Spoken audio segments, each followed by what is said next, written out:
All right, welcome. This is week 3 of our comparative religions course. This week we will be looking at the religion of Buddhism.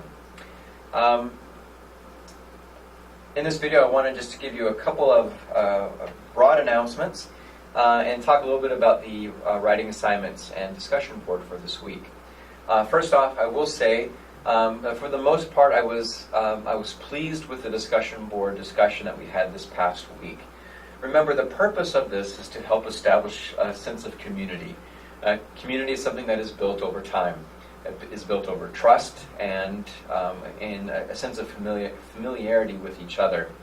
So naturally what we saw this week, I hope we will improve upon it week after week as we get to know each other a little bit better, as we feel a little bit more free opening up about our ideas, and feel a little bit more free in questioning and doubting and supporting each other's arguments. This week, Buddhism is, I think, important for a couple of reasons.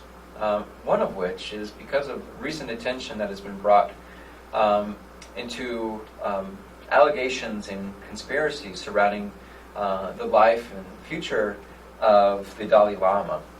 I'm speaking specifically of a recent video that the Dalai Lama made with entertaining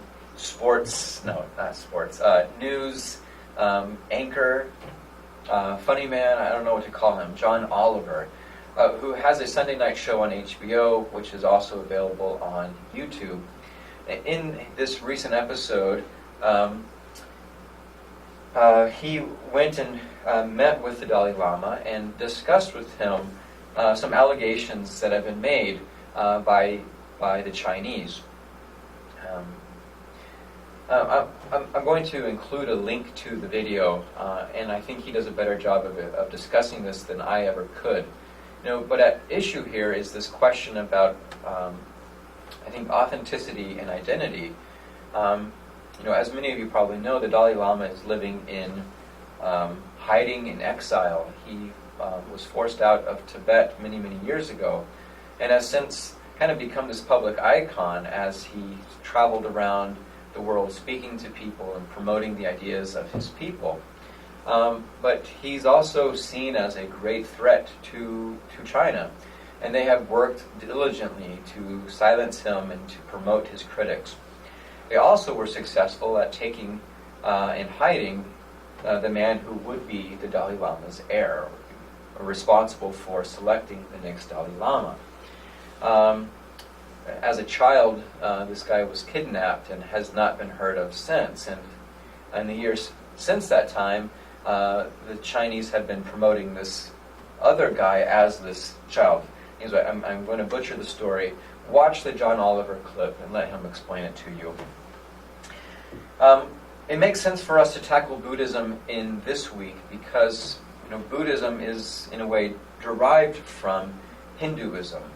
And so one of the things that I'm going to ask you to consider this week as you are going through your readings and preparing your writing assignments is consider the ways that Buddhism reflects upon the Hindu practices that we examined this last week. In your writing assignment, you will be asked to discuss the Buddhist treatment of the Hindu principles of ahimsa, Atman, karma, samsara, and moksha.